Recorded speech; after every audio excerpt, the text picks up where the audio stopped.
Hello বন্ধুরা, তোমরা তো আগের ভিডিওতেই দেখেছো আমি কিভাবে স্নান করালাম শিব ঠাকুরকে, তারপরে বাড়ির সবাই কিভাবে স্নান করালো।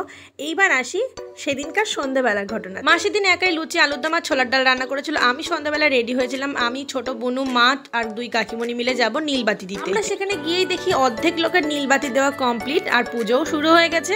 আমি একটু নীলবাতি দিয়ে প্রণাম করে এসে বসলাম। শিবের মাথায় ফুল চড়াবে, ফুল পড়বে, এইসব দেখার জন্য। পাড়ায় মোট 19 জন সন্ন্যাসী হয়েছিল আর আমি বসেছিলাম মা কালীর মন্দিরে। মা কালীর মন্দিরের সামনে এই চড়ক পুজোর ঘরটা বানানো হয়। আমি মা কালী ঠাকুরকে প্রণাম করে তারপরে বসে পড়লাম ফুল পড়া দেখতে।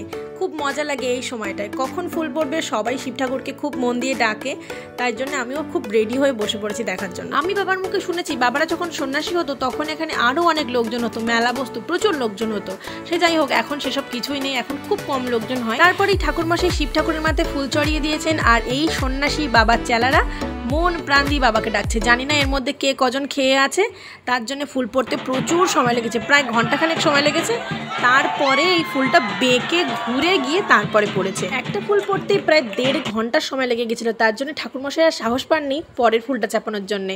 আর সন্ন্যাসীদেরও অতটা ক্ষমতা ছিল না, ওরা প্রচণ্ড ক্লান্ত। এরপর আমরা সারাদিন না খেয়ে অঞ্জলি দিয়ে তারপরে ঠাকুরের কাছে প্রণাম করে দক্ষিণা দিয়ে যে যার মতন আশীর্বাদ চেয়ে নিলাম আর তারপরে বাড়ির মুখে রওনা হবো। ঠিক তখনই আমার মা বলছে দাঁড়া, অঞ্জলি হয়ে গেছে, এবার আরতি হবে, আরতির প্রদীপের তাপটা নিয়ে তারপরে বাড়ি যাব।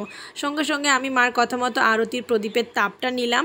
নেওয়ার পরে ঠাকুরকে প্রণাম করে বাড়ির মুখে রওনা হলো। আজকে এই পর্যন্তই ভিডিও। তোমাদের কেমন লাগলো আমাদের পাড়ার চড়ক পুজো অবশ্যই কমেন্ট করে জানাবে, একটা লাইক করে দেবে আর সাবস্ক্রাইব করতে ভুলো না। দেখা হচ্ছে অন্য কোনো ভিডিওতে, ততক্ষণ বাই।